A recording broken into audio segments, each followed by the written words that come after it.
ตอนนี้ถือว่ากลายเป็นข่าวเช้าไปทั่วโลกหลังแอร์โฮสเตสสายการบินหนึ่งของประเทศไทยถูกทางการของออสเตรเลียควบคุมตัวในข้อหาเรื่องของการลักลอบนำเข้ายาเสพติดที่นครเมลเบิร์นประเทศออสเตรเลีย Time to share สัมผัสการเดินทางแบบใหม่ไปกับmigula.com สวัสดีท่านผู้ชมกลับมาพบกับรายการทำทุกแสสำหรับหัวข้อข่าวที่เราอยากจะนำเสนอในวันนี้ก็คือเกี่ยวข้องกับเรื่องของข่าวเช้าที่ว่าเกิดขึ้นในวงการการบินเกี่ยวข้องกับเรื่องของยาเสพติดก็คือกลายเป็นข่าวไปทั่วโลกในปัจจุบัน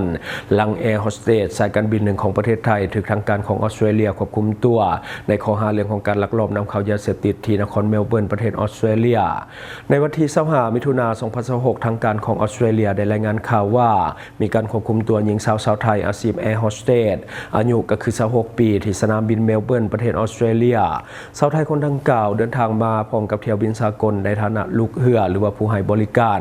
เจ้าหน้าที่ออสเตรเลียหรือว่า Australia Border Force หรือว่า ABF ได้ตรวจพบความผิดปกติจากการเอ็กซเรย์กระเป๋าหลังจากกวดละเอียดพบผงสีขาวถูกสุกเสืองไว้ในถุงผ้าจำนวน12หน่วย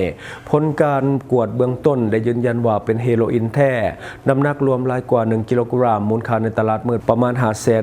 ออสเตรเลียหรือว่าประมาณ 11.5 ล้านบาทตำรวจสหพันธ์ออสเตรเลียหรือว่า AFP ได้แจ้งข้อกล่าวหา2ข้อกล่าวหาเบื้องต้นคือนำยาเสพติดควบคุมเข้าประเทศครอบครองยาเสพติดในปริมาณเพื่อการค้าในกรณีนี้หากศาลตัดสินว่ามีความผิดแท้อาจจะถูกจำคุกสูงสุดทั้ง25ปีตามกฎหมายของออสเตรเลียและก็ศาลนครเมลเบิร์นกำหนดให้ขึ้นศาลอีกครั้งหนึ่งในเดือนกันยายนปี2026โดยระหว่างนี้ผู้ที่เป็นผู้ต้องหาก็จะถูกควบคุมอยู่ในออสเตรเลีย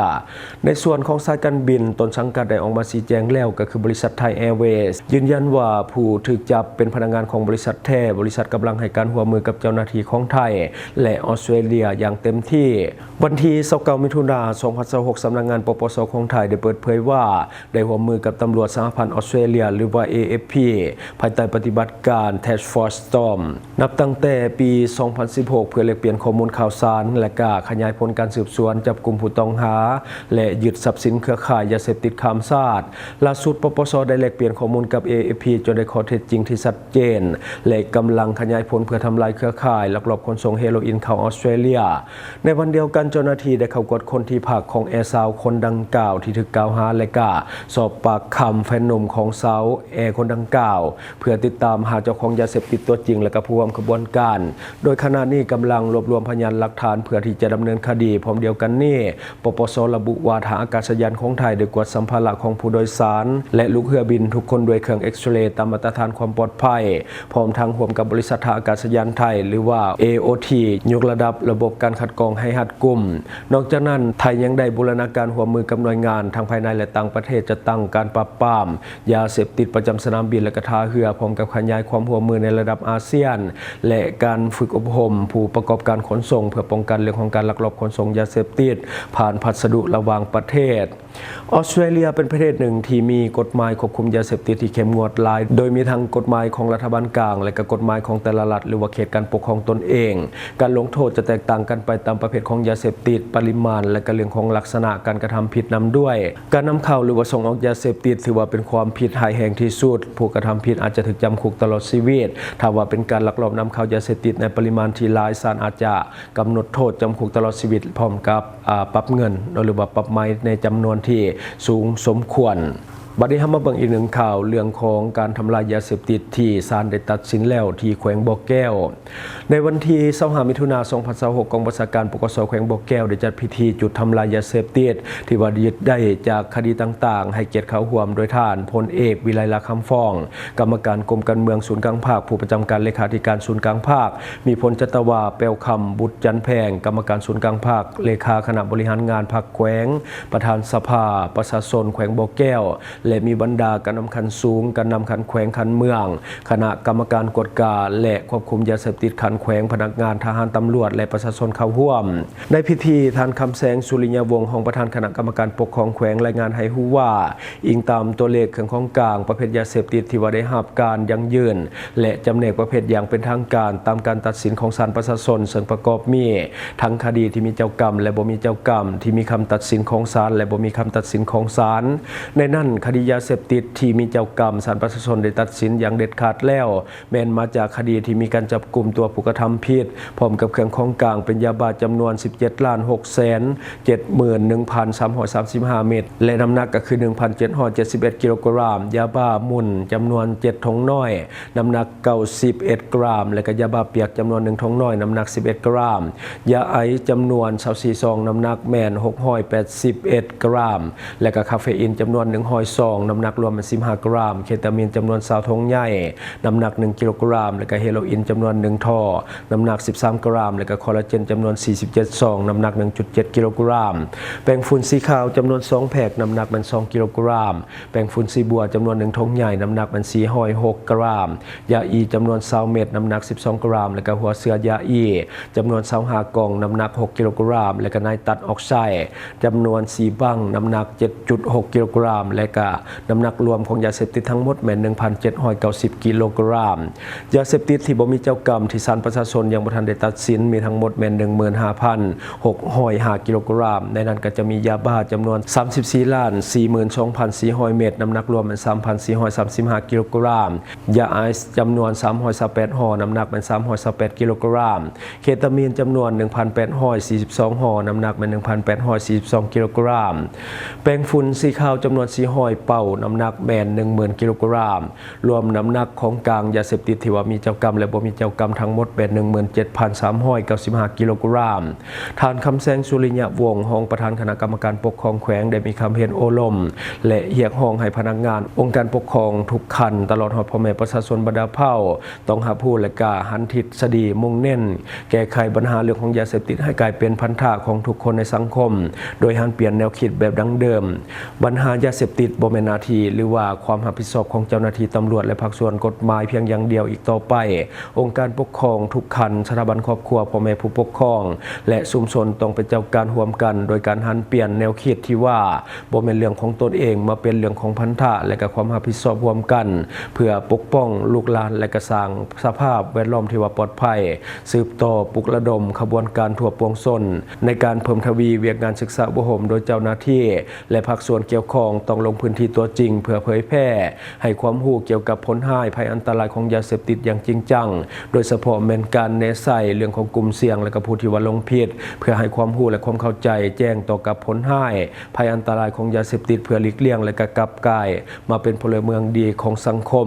เอาใจใส่อย่างตั้งหน้าสืบต่อปฏิบัติมาตรการทางด้านกฎหมายอย่างเข้มงวดต่อกับผู้ที่ว่าลักลอบปลูกพืชให้สารเสพติดซื้อขายจำหน่ายหรือว่ามีไว้ในครอบครองยาเสพติดกันหามทุกประเภทให้หมดไปจากสังคมเราอย่างสิ้นเชิงอันนี้ก็คือเรื่องของการทำลายยาเสพติดที่เกิดขึ้นที่แขวงบ่อแก้วก็คือแบบว่าศาลตัดสินแล้วเนาะก็คือบ่มีเจ้าของหลังจากนั้นก็มาจุดทำลายซึ่งว่าเป็นการทำลายยาเสพติดมหาศาลเนาะประเด็นเฮามาเบิ่งอีกหนึ่งข่าวน่าสนใจก็คือปกสเมืองหมื่นได้เรียกกลุ่มวัยรุ่นขับขี่รถไวและกระดัดแปลงโทรเสียงดังเข้ารับการศึกษาบุหมพร้อมกับเหตุบทบันทึกกล่าวเตือนการกระทำผิดซ้ำจะดำเนินคดีตามกฎหมายอย่างเข้มงวด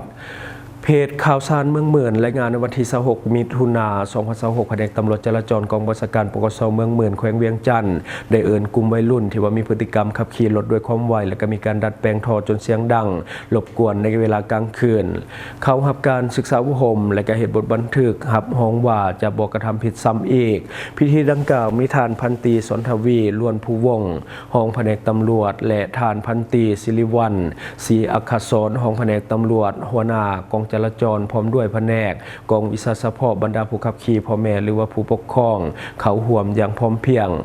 ท่านพันตรีสนทวีล้วนผู้วงศ์กล่าวว่านับตั้งแต่วันที่ 1 พฤษภาคม 2026 เป็นต้นมาแผนกตำรวจจราจรกองบัญชาการปกสเมืองหมื่นได้เพิ่มทวีการกวดการและการติดตามปราบปรามพฤติกรรมที่สร้างความบ่เป็นระเบียบในสังคมโดยเฉพาะกลุ่มผู้ที่ว่าขับขี่รถจักรที่มักจะแข่งขันความไวตามท้องถนนและก็มีการดัดแปลงสภาพเทคนิคของรถเปลี่ยนท่อเสียงดังและดัดแปลงรถให้ผิดไปจากมาตรฐานเดิมจากการกวดการเจ้าหน้าที่สามารถกักรถจักรที่ว่ามีการดัดแปลงสภาพเทคนิคได้ทั้งหมดเป็น11 คันพร้อมกับนำตัวของกลุ่มวัยรุ่นผู้เกี่ยวข้องมาเฮ็ดบทบันทึกรับการศึกษาบุหมและการแก้ไขรถที่ว่าดัดแปลงกลับคืนสู่สภาพมาตรฐานตามกฎหมายดังเดิมต่อจากนั้นท่านพันตรีศิริวัลย์ศรีอัครสรห้องแผนกตำรวจหัวหน้ากองจราจรได้เน้นหนักให้กับกลุ่มวัยรุ่นทุกคนจงเคารพและก็ปฏิบัติตามกฎหมายจราจรอย่างเข้มงวดขับขี่ ขี่ด้วยความปลอดภัยบ่แข็งความไวและก็บ่ดัดแปลงสภาพเทคนิคของรถหรือว่าเปลี่ยนท่อเสียงดังรบกวนประชาชนพร้อมกันนั้นท่านยังได้ตักเตือนว่าหากพบการกระทำผิดซ้ำอีกเจ้าหน้าที่จะดำเนินตามกฎหมายอย่างเข้มงวดโดยพิจารณาตามลักษณะและก็ความร้ายแรงของการกระทำผิดนอกจากนั้นยังได้ขอความร่วมมือจากพ่อแม่ผู้ปกครองให้ช่วยอบรมและก็ติดตามพฤติกรรมของลูกหลานบ่ให้ละเมิดกฎหมายจราจรหรือว่าดัดแปลงรถในลักษณะที่ผิดกฎหมายการดำเนินงานในครั้งนี้มีเป้าหมายเพื่อสร้างจิตสำนึกให้ผู้ขับขี่มีความรับผิดชอบต่อกับสังคมและก็เคารพกฎหมายและก็ร่วมกันสร้างความเป็นระเบียบเรียบร้อยในการนำใส่ถนนหนทางภายหลังการอบรมเจ้าหน้าที่ได้ให้ผู้ขับขี่ถอดอะไหล่ที่มีการดัดแปลงและก็ประกอบอะไหล่ตามมาตรฐานกับคืนใส่รถให้ถูกต้องส่วนอะไหล่ที่ว่าถูกถอดออกมาแล้วเจ้าหน้าที่ได้ดำเนินการทำลายตามระเบียบจากนั้นได้ส่งมอบรถจักรทั้งหมด11คันคืนให้พ่อแม่หรือว่าผู้ปกครองนำไปสืบต่อในการศึกษาอบรมลูกหลานและก็ซ่อมแปลงรถให้กลับคืนสู่สภาพเดิมตามมาตรฐานก่อนจะนำใส่อีกครั้งอันนี้ก็คือเนื้อในของข่าวเนาะบัดนี้เฮาขอฝากหน่อยหนึ่งสำหรับท่านใดที่ว่ามีแผนจะเดินทางเข้ามาท่องเที่ยวสปปลาวมาตอนนี้กำลังดีแหล่งท่องเที่ยวกำลังกลับมาคึกคักนักท่องเที่ยวกำลังเข้ามาหลายแต่ว่าสิ่งสำคัญอย่าลืมศึกษาข้อมูลก่อนที่จะเข้ามาเพื่อป้องกันเรื่องของมิจฉาชีพที่จะเอาเปรียบทานหากทานบ่วางแผนการท่องเที่ยวให้ดีซะก่อนท่านสามารถเข้าไปหาข้อมูลทุกอย่างได้ที่เว็บไซต์ migula.com เป็นเว็บไซต์สนองข้อมูลฟรีซึ่งข้อมูลที่ท่านจะได้ประกอบมีข้อมูลสถานที่ท่องเที่ยวใหม่ๆในลาวข้อมูลร้านอาหารต่างๆข้อมูลสถานที่บ้านพักโรงแรมข้อมูลการเช่ารถหรือว่ารถพาเที่ยวข้อมูลเรื่องของพนักงานนำเที่ยวหรือว่าบริษัทท่องเที่ยวสำหรับรูปแบบการลงทะเบียนท่านสามารถลงทะเบียนได้3รูปแบบก็คือลงทะเบียนด้วยเบอร์โทรศัพท์ทุกประเทศและก็ลงทะเบียนด้วยอีเมลและก็ลงทะเบียนด้วย Facebook สมัครง่ายๆขั้นตอนบ่ยุ่งยากมีความปลอดภัยสูงแถมบริการฟรี 100% ที่ migula.com ท่านที่ยังสมัครบ่เป็นกดลิงก์เข้าเบิ่งคลิปอยู่ในคอมเมนต์ของเราได้เลยและทั้งหมดก็คือสิ่งที่เราเก็บมาเล่าสู่ฟังหวังว่าท่านจะได้รับสาระดีๆสำหรับท่านที่ว่าเบิ่งรายการเราอยู่คิดเห็นจะได้กับสิ่งที่ว่านำเสนอไปก็อย่าลืมฝากไว้ภายใต้คอมเมนต์ของเราและข้าพเจ้าจะเข้าไปอ่านด้วยตนเองขอขอบใจช่องทางที่คุณสามารถรับชมข่าวสารจาก Time to Share Studio Fanpage Time to Share Laos YouTube Time to Share TikTok Time to Share Laos Facebook สิงห์ดาราสายลินอยู่เมืองลาวใช้แต่เงินกีบลาวและส่งเสริมผลิตภัณฑ์ภายในเพื่อลดพรการนำเข้าสินค้าและแก้ปัญหาเงินตา Subscribe for more video.